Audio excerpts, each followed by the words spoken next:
Hello to our viewers in Singapore and around the world. My name is Loretta Alabons and welcome to Words and Music. My guest today is New Zealand four-piece band Drax Project. Formed in 2014, the band showcases their musical influence from jazz, R&B to pop music. I caught up with all four members of Drax Project from their studio in New Zealand and discovered to my surprise that lead vocalist Shan Singh grew up in Singapore. Here we talk about their new single Firefly and other interesting stories. So let's watch. Hi guys. Hi, is this Loretta? Yes, it is. And hello from Singapore. Hello, Singapore. How are you guys? We're great. Nice to meet you. Oh, wow. Is that an Elvis Presley t-shirt?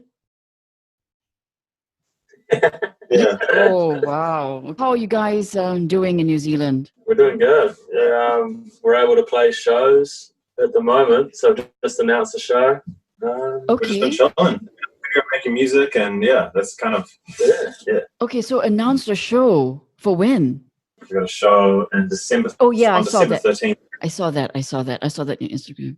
We're so excited because it's been 8 months since we played a show, and it will be.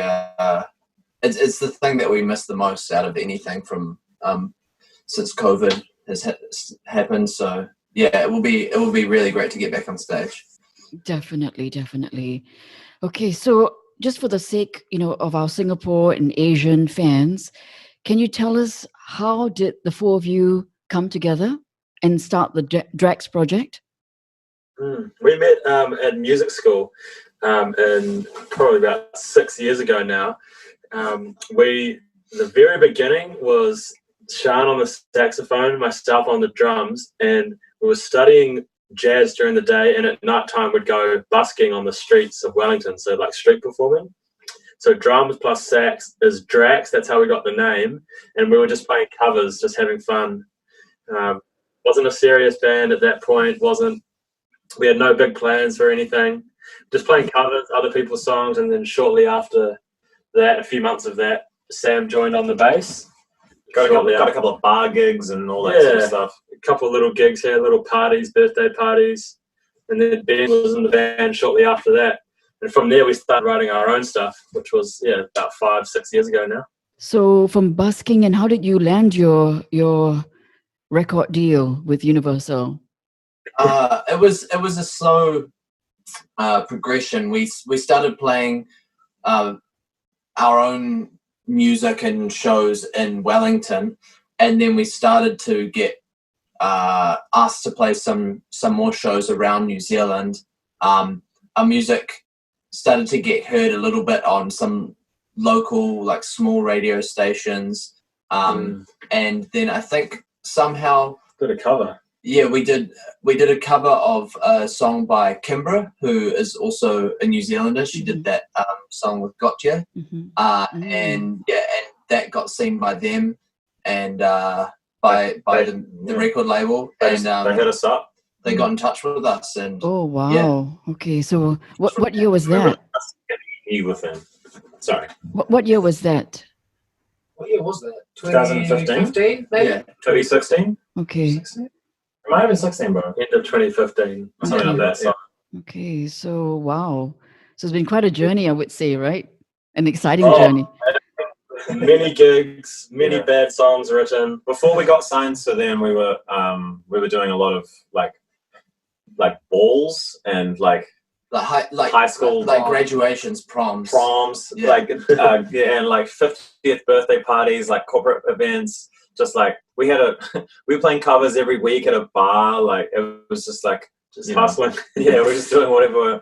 Just whatever we wanted to do and whatever we could really.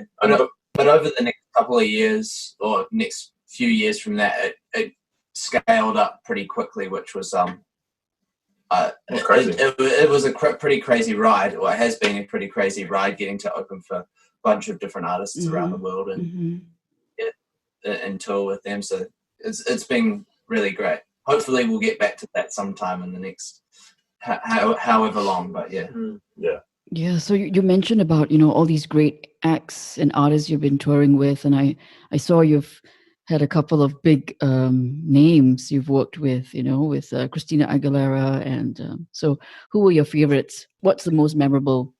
They're all our favorites in their own way. I think if we had to choose one, it would be Ed Sheeran. We opened for him in New Zealand. We did 3 shows with him. And it was we just released Woke Up Late. It had been out for a couple months, and it was getting some pretty decent radio play over in New Zealand. And when we played those shows, it was, for a lot of people, it was like the connection between like us and that song. A lot of people there had seen us play before, but and had heard Woke Up Late, but didn't realize that was our song, that we were the guys who did it. We still have people hitting us up today like, I saw you at Ed Sheeran. Yeah. Because when you add it all together, we played to probably 120,000 people at the max. Which in New Zealand is a lot of people. There's a lot of people over here anyway. So what year was that? Just help me understand so that, what year was that? And then the Woke Up Late? It was 2018. 2018, Yeah, March wow. 2018. Not too long ago. November 2017, and then we opened for Ed Sheeran March 2018. Yeah. Okay. That song, Woke Up Late, I mean, I love it. It's so up-tempo. I think it's just for any age group, it's not just for the young. I mean, people my age, 30 and 40 and above.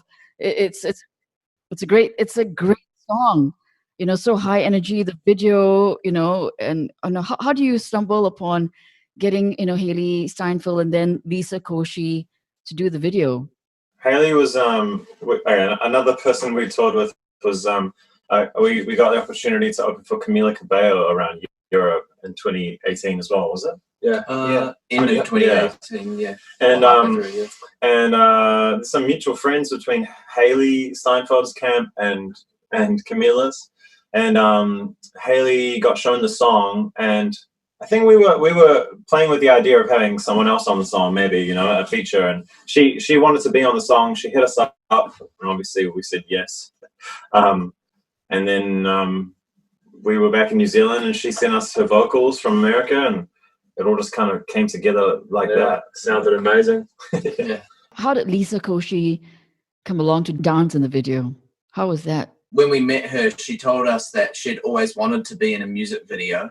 And she's such a good, her personality is like so amazing and vibrant. And she's also an incredible dancer, which part of what the people who were casting for the video wanted was for them to be a great dancer. But I think that, there were a few people that our label and the people who were making the video contacted, and she just said, she'd always wanted to be in a music video, and She was really enthusiastic. she was really enthusiastic about it, and so that was how it happened. Yeah, Okay. it was Wow. great. She was awesome. She's a really, really cool person. It was cool to hang out with her, and we actually got to hang out with her. When else did we see her? Like we hung out with her at Coachella a little bit. nice. Oh yeah. Nice. And Coachella, what year was that? 2019? Last year. Yeah, 2019. What a long year. Like a world away or an hour away. Yeah. But now on to good news. Firefly, congrats. Wow. It's been 3 weeks since the release, right, of the single? True, has it? Yeah. Man, it feels like ages. And that's been a year since we released music. This is the first thing we've released in over a year. So the combination of playing no shows all year and not releasing music, we've just been itching to get some stuff out. So we're so happy to finally have a new song out. So tell us about the process of Firefly. It was late one evening last year in Los Angeles. We'd just finished a whole day of writing with these two producers called Roger and Imad, and they're incredible musicians and producers. And everyone was about to go home, and Ben was just like, "Hey, can I show you one more guitar line, please?" And he plays the guitar line for Firefly, and everyone just light bulbs came back on, and we finished the tune in around about three or 4 hours or something like that. And That's quick for us. yeah, and it was so quick and organic, and everyone was just on a really amazing vibe. It was just late at night. Everyone was just like, "This Firefly, go with it. Sing about Firefly." And listening back to it the next day. We were just like, oh wow, it's actually good. Like, I'm sure Matt at one point was like, is this the best thing we've ever done? Because it's so hard to know when you're in a session or even when you've just finished it. You know, you might be on a vibe and you really like the song, but it's really difficult to know how good it is at that point. So listening back, it was fresh air. Sometimes the next day you're like, wow, that's so bad. But yeah, the song was good. and then Fetty Wap is just like crazy. You know, it's just crazy to have him on the track. We're obviously big fans, and we sent him the music, and he vibed with it. And yeah, same thing with Hailee. Really, he just sent us our vocals. He's in America, we're in New Zealand. Seems so simple to get these big. It just seems so simple. I mean, I guess it seems simple because if everything is meant to be, it's meant to be. the best things are simple. Guys, I was just wondering, on the studio you were recording this song, Firefly. I guess it was one of those high-profile studios, and for people like us who are, not in the business of recording, music, can you tell us which studio was this? Give us some background. It was a high-profile studio. It was a guy's lounge room. Yeah. Oh, it was in a lounge room.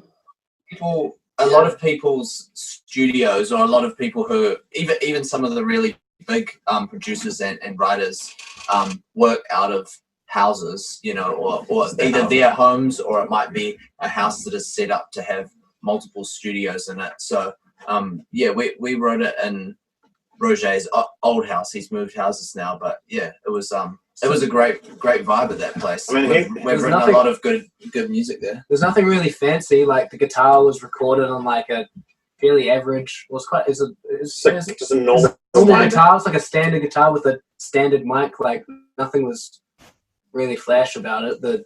We recorded all the vocals back here in New Zealand on like just our own little mic.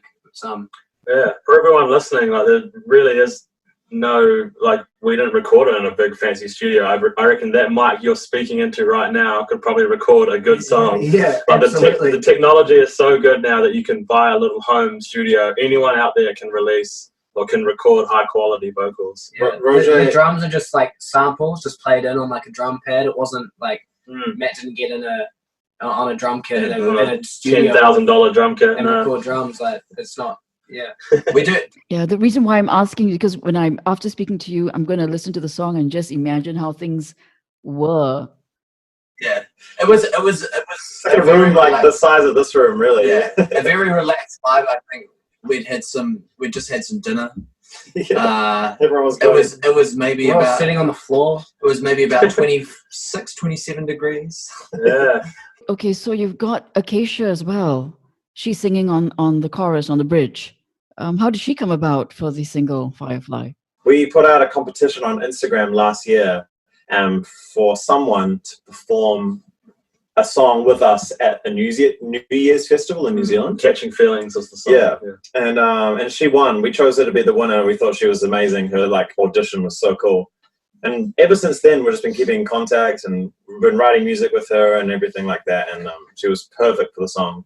So yeah, she's got one song out. She's going to be releasing more music in the future, I'm sure. And keep an eye out. Yeah, she's just a one to keep an eye on. So Sean, now you worked with Hailee Steinfeld and Fetty Wap and Acacia. So who are your wish lists? Who's next that you would like to work with? Our biggest influence ever, really, as a band, is Justin Timberlake. Yeah.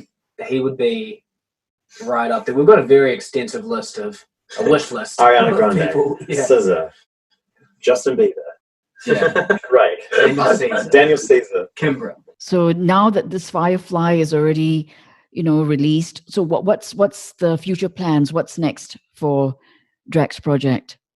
So remember that room, the nighttime in Los Angeles, keyboards everywhere room. We wrote so many songs there in 2 weeks, and they've all got this kind of hip hop, R&B, pop vibe, and we're going to be kind of focusing and trying to get a bunch of songs we wrote in that time period, finished and released, and we're pretty close to finishing another one. So we'll hopefully be releasing that soon. If not this year, really early next year. Okay. So plans for live touring, when do you think that's going to come back for y'all? Oh, we wish we could say. Yeah, we're fortunate that at the moment in New Zealand things seem to be all right. We have a show next month that we're playing, but as far as overseas touring is concerned, like as soon as we can, we will. I think that's our plan anyway. I was born in Singapore, and I would love to come back and play music there. Oh, that would be wow. crazy for me. Wow. I haven't been back since I was a baby. Oh, wow. Can you tell us a little bit about how your parents were working here? Yeah, my mum and my dad owned a restaurant in Singapore called Kinara or Hazara. It was quite a big Indian restaurant, and I moved to New Zealand when we were 4 years old. I think I know that restaurant. Yeah, you might. Yep. Okay. Wow. Small world. No. Is that in Boat Key, Sean? Yeah, you're right. Yeah. Yeah. I visited that restaurant. I would love to come to Singapore and play, a festival or some shows eventually when all this stuff. I'll take note of that. You can. That's the company I own, LAMC Productions. So definitely when things resume, we'll definitely love to have you here. Definitely. Let's keep talking. Definitely. Okay, so guys, any last words you'd like to say to your fans in Asia?